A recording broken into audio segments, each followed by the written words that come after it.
Coucou tout le monde, j'espère que vous allez bien. J'ai un Instagram. Non, je déconne. Enfin non, je déconne pas. Il est là. Donc on va pouvoir parler dessus et tout, échanger. Et puis c'est vrai que j'avais pas d'Instagram, j'avais que Facebook et Messenger. En compte normal. Hein. Donc voilà, ça me permet aussi d'avoir un Instagram pour la chaîne. Voilà. Bon, j'espère que la dernière vidéo, en tout cas, elle n'était pas trop ancienne pour vous. Mais bon, en fait, si vous l'avez regardée jusqu'au bout, vous avez bien compris pourquoi elle était sur la chaîne. Bref, aujourd'hui, on va parler d'une histoire, en fait, qui est pas très connue. Mais c'est une des histoires les plus folles et les plus dégueulasses que je vais faire sur cette chaîne. Il va y avoir des détails assez trash, donc j'insiste une fois de plus. Les personnes sensibles, franchement, doivent zapper cette vidéo. Je rigole pas. On va parler d'un tueur en série, de cannibalisme, de meurtre d'un taré. C'est la pire vidéo, je pense, qui va venir sur la chaîne. Peut-être pas la pire, mais enfin bon. Dans un premier temps, ça va être la pire. Hein. C'est pire que la dernière sur Henry Holmes. Donc vraiment, je déconne pas. Les personnes sensibles doivent pas regarder. Même si je mets toujours une touche d'humour, si vous voulez, un peu plus ou moins dans mes vidéos, celle-ci, elle va vraiment vous retourner l'estomac. Même pour les moins sensibles, ça va vous retourner l'intérieur. Donc j'ai des vidéos plus tranquilles, j'en ai, enfin voilà, je vais en refaire aussi. J'ai des trucs plus soft et que vous pouvez regarder, mais celle-là, franchement, si vous n'avez pas le cœur bien accroché, évitez. Fouillez dans la chaîne, vous trouverez des trucs soft et comme je disais, je vais en refaire d'autres. Pour les autres, on y va. Aujourd'hui, on va donc partir dans le Maryland. Plus exactement à Baltimore. C'est ici que, en fait, le 2 mars 1955 est né Joseph Roy Metheny. Mais on l'appelle Joe en fait, donc je vais l'appeler comme ça tout au long de la vidéo. J'ai pas beaucoup de photos, je sais pas pourquoi, parce que c'est pas une vieille affaire. Je suppose que la famille a plus voulu rester discrète. C'est aussi pour ça que cette histoire elle est pas très connue. Pourtant elle est hardcore. Enfin bref, on va commencer par l'enfance joyeuse de Joe. Il est né dans un environnement familial lourd et tendu. Son père donc étant alcoolique, il n'est pas très présent en fait pour sa famille. J'ai pas trouvé son nom ni sa photo. Tout ce que je sais, c'est qu'en fait il était ouvrier, c'est tout. La mère, elle s'appelait Jean Metheny. J'ai pas de photo non plus. Bon, j'ai quand même son nom, mais il n'y a pas trop d'infos sur sa famille. Elle essaie de soutenir, en tout cas financièrement, toute sa famille du mieux qu'elle peut. Elle travaille énormément, elle est toujours absente de chez elle, donc elle néglige totalement ses enfants. En fait, elle avait 3 boulots en même temps. Serveuse dans un restaurant, barmaid dans un bar, conductrice de food truck. Un food truck, en fait, pour ceux qui ne savent pas, c'est des camions qui servent de la nourriture dehors. Vous savez, style camion de glace, mais avec des hamburgers ou toutes sortes de nourriture.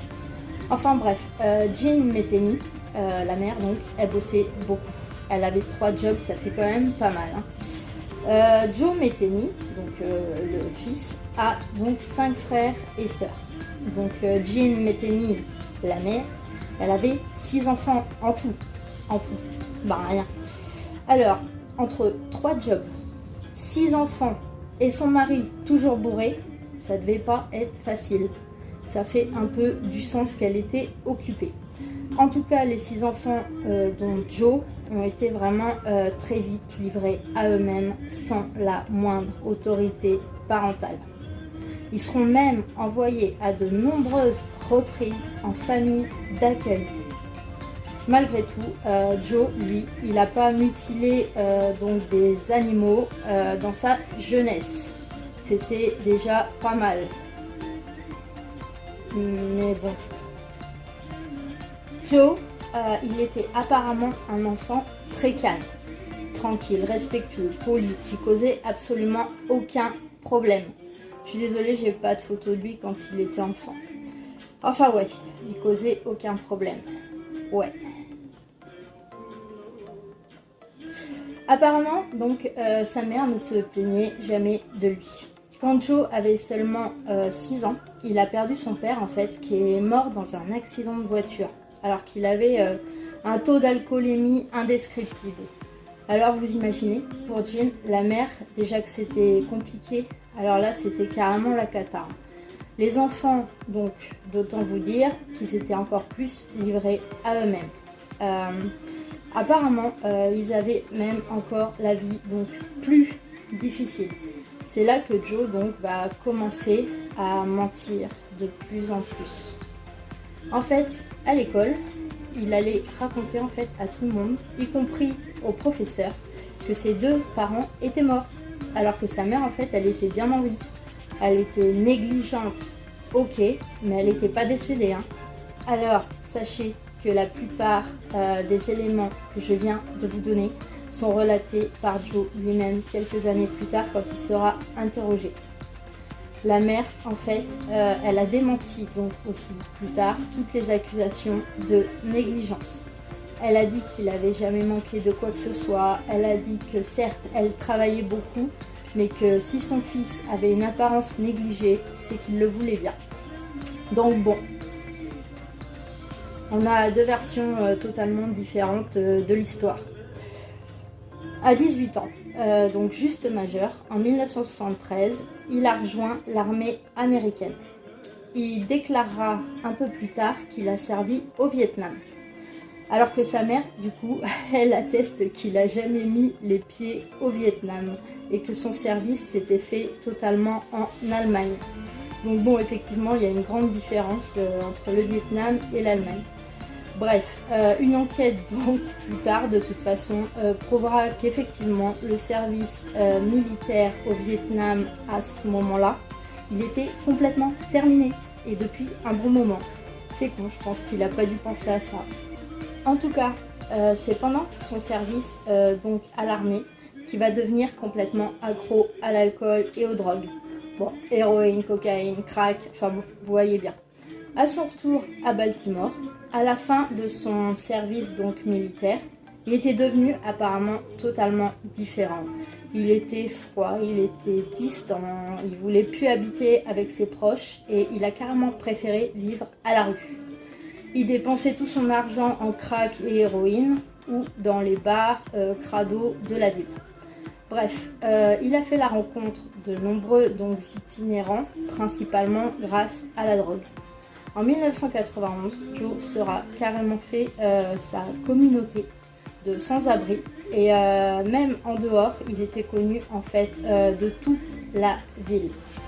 D'ailleurs, ironiquement, on lui avait donné le surnom de Tiny. Alors Tiny, en fait, en français, ça veut dire très mince. Je vous mets la photo, voilà, à vous de voir, mais ouais.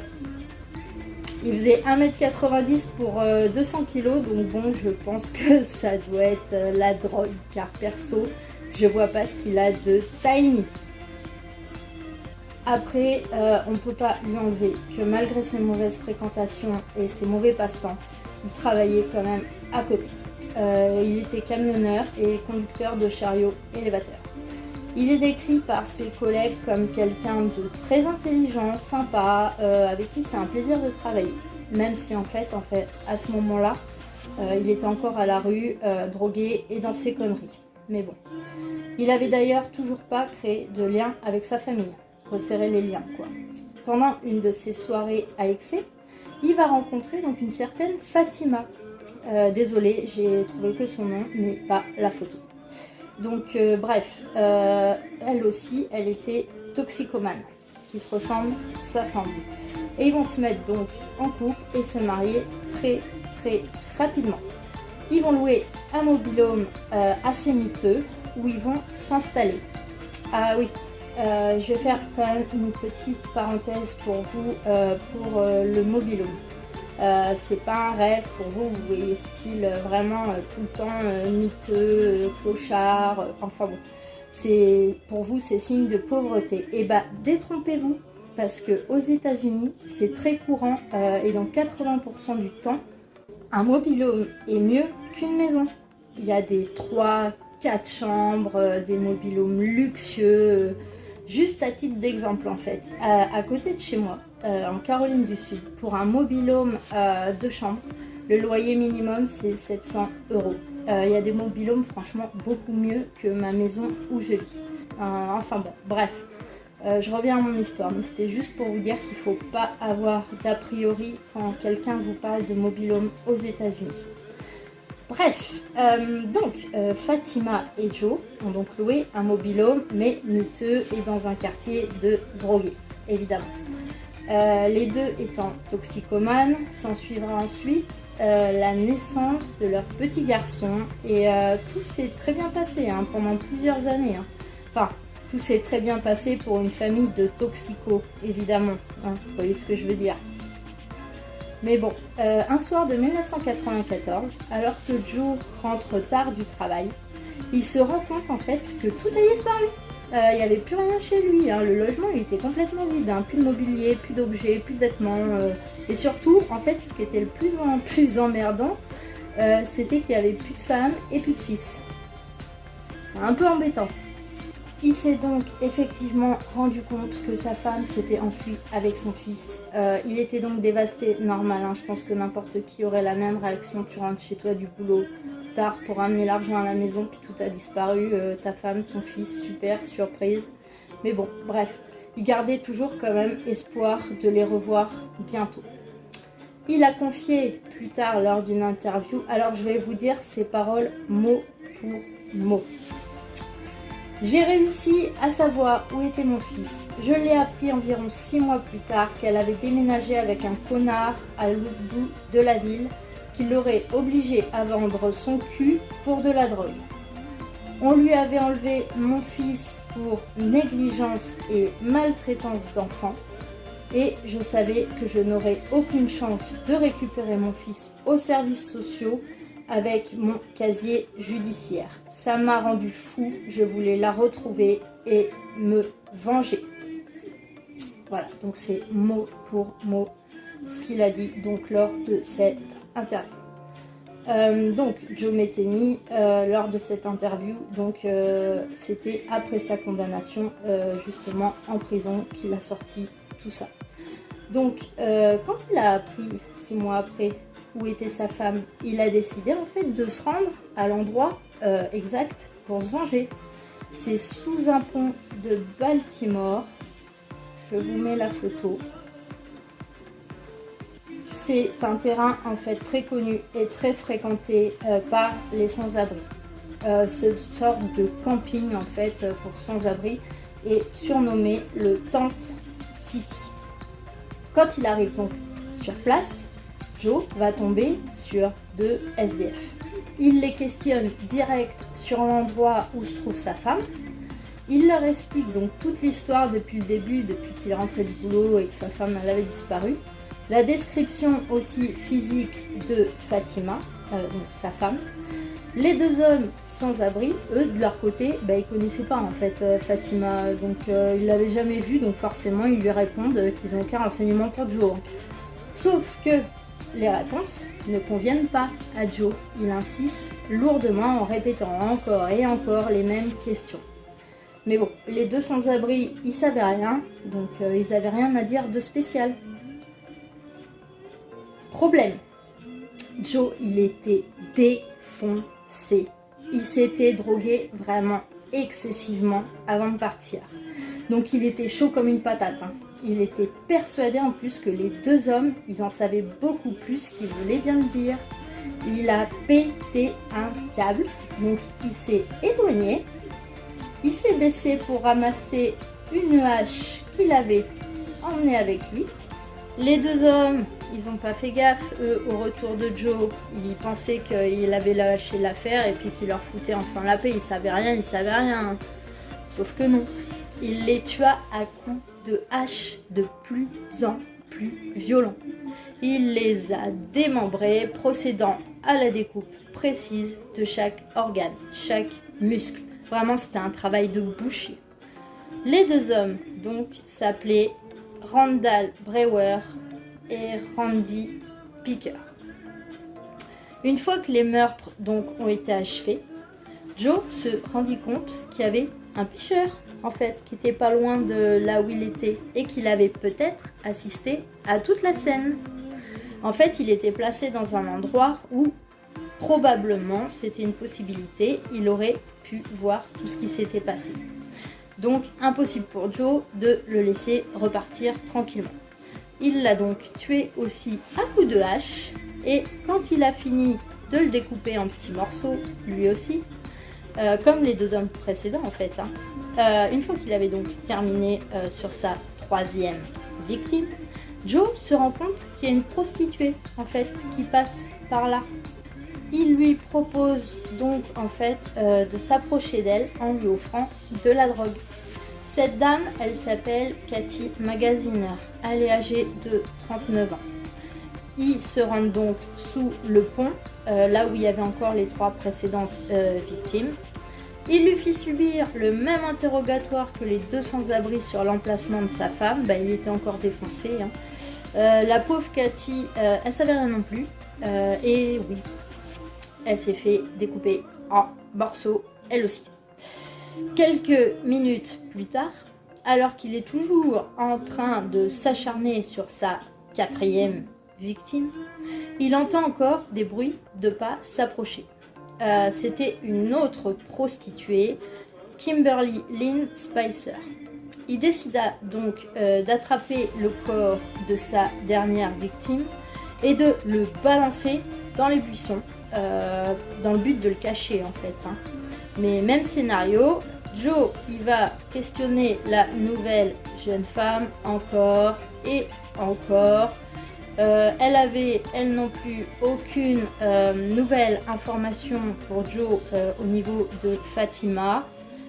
Et je pense que j'ai même pas besoin de vous dire ce qui va se passer par la suite.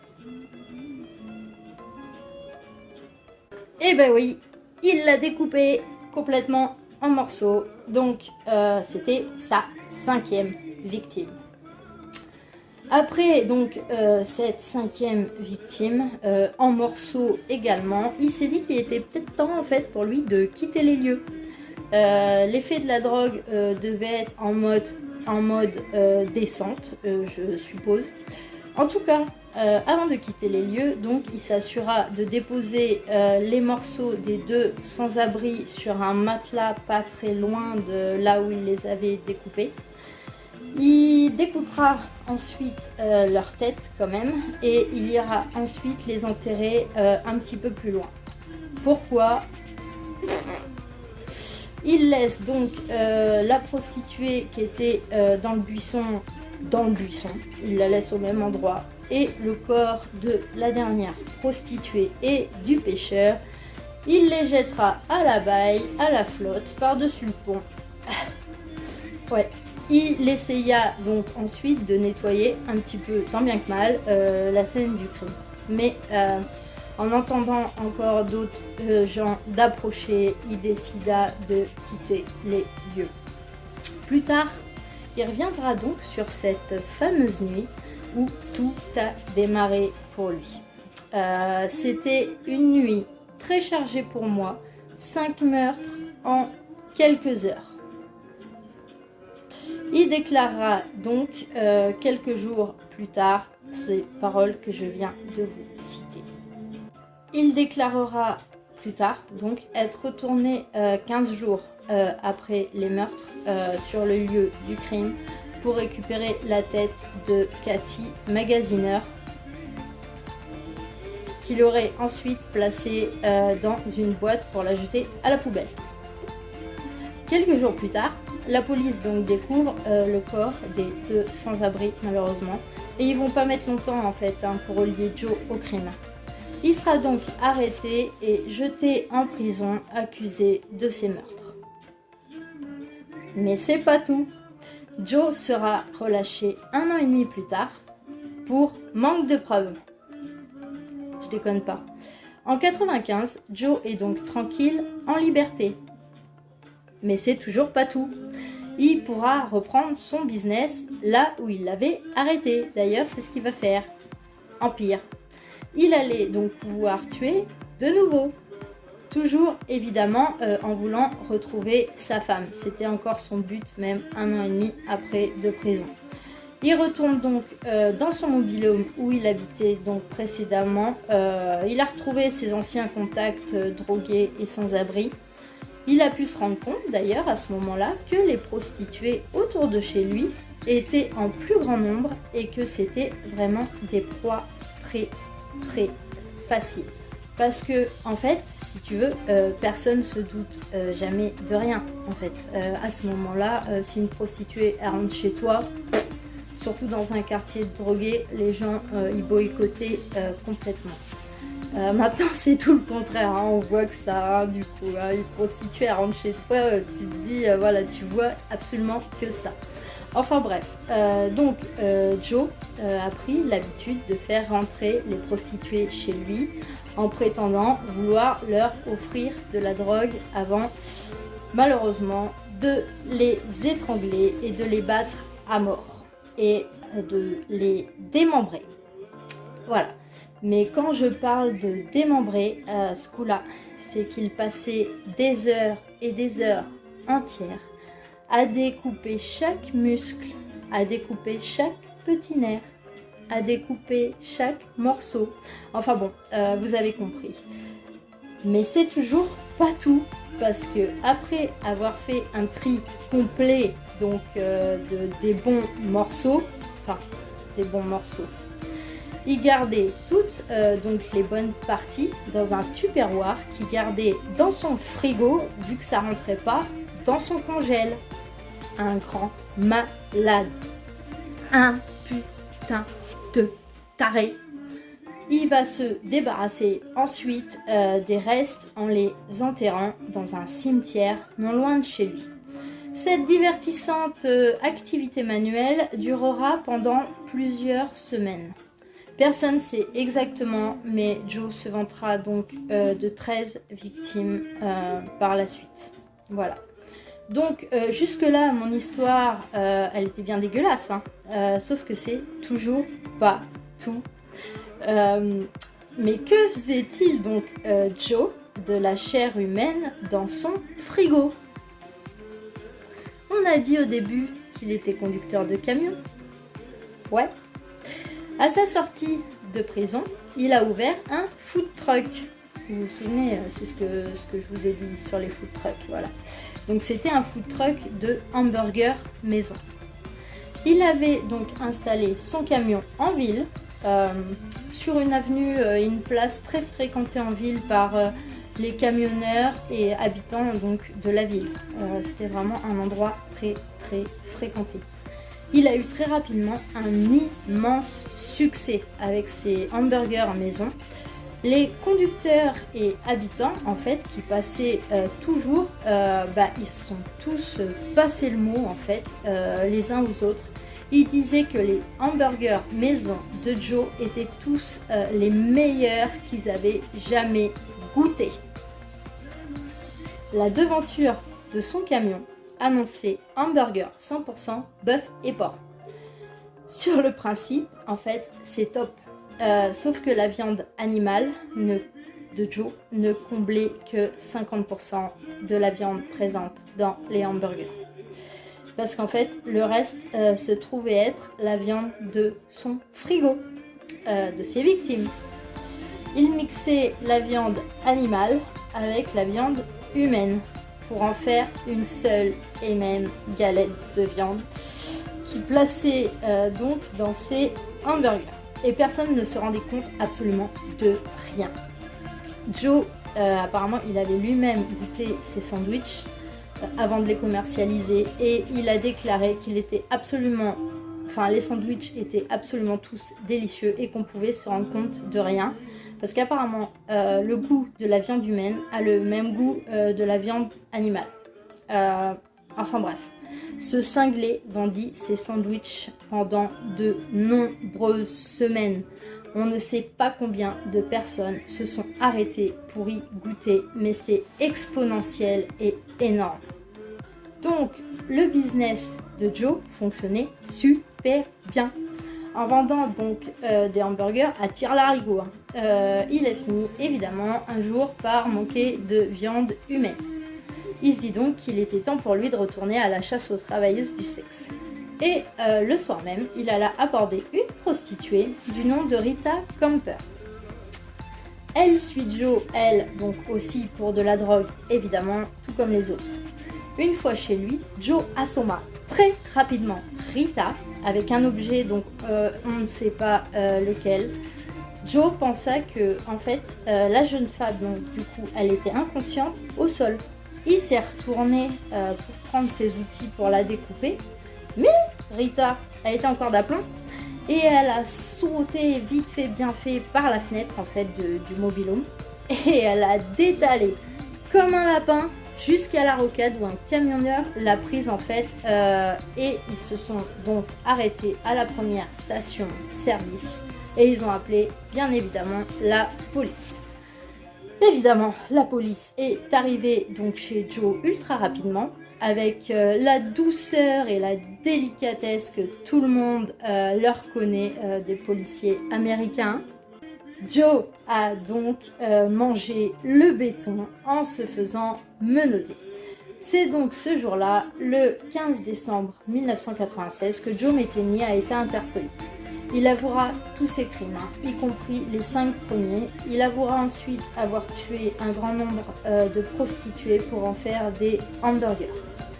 Il avouera avoir pris un immense plaisir à les découper en morceaux pour les mettre en sandwich. Et surtout, il aimait voir ses clients se régaler en les mangeant. C'est horrible. Joe fut donc enfermé, tu m'étonnes. Ses avocats ont essayé de mettre tous ces meurtres en fait sur le coup d'une déprime due à son enfance. Ouais, du vrai foutage de gueule. Joe a été condamné donc à mort en 1998, mais en juillet 2000, ça a été transformé en perpétuité sans possibilité de remise de peine. Pourtant, Joe a supplié donc le jury la deuxième fois, donc en 2000, de le laisser mourir, mais apparemment ça n'a pas marché. Lors d'une interview, il déclarera ne rien regretter, sauf ne pas avoir assassiné les 2 enfoirés que je recherchais. Donc voilà, il recherchait en fait jusqu'au bout sa femme et son gars. Vraiment, il parlait évidemment de sa femme et de son nouveau compagnon en disant les 2 enfoirés. Ah oui, attends, il a rajouté aussi autre chose, très très charmant. La prochaine fois que vous vous arrêterez sur le bord de la route pour acheter de la nourriture, repensez bien à cette histoire. Lorsque vous prendrez la première bouchée de votre sandwich, ouais, c'est vraiment dégueulasse. Enfin bon, bref, ça donne vachement envie de s'arrêter, prendre un sandwich dans un food truck. Ouais, Joe, par contre, il a été donc retrouvé mort dans sa cellule de la prison de l'Ouest Cumberland. Donc c'est dans le Maryland, je vous mets la photo. Il a été retrouvé mort le 5 août 2017 et à ce jour, les raisons de sa mort sont à l'heure actuelle toujours inconnues. On ne sait pas. Voilà, donc l'histoire de Joe Metheny qui, Dieu seul sait combien de personnes il a transformé en cannibales involontaires avec ses hamburgers. Voilà, donc c'était une histoire relativement dégueulasse, je l'avoue. Je vais vraiment en faire des plus soft pour les personnes plus sensibles, mais celle-là, vous comprenez bien qu'elle devait être quand même sur le site. Voilà. Donc, en tout cas, abonnement, j'aime, je vous fais des gros bisous et je vous dis à très bientôt et faites gaffe à vous.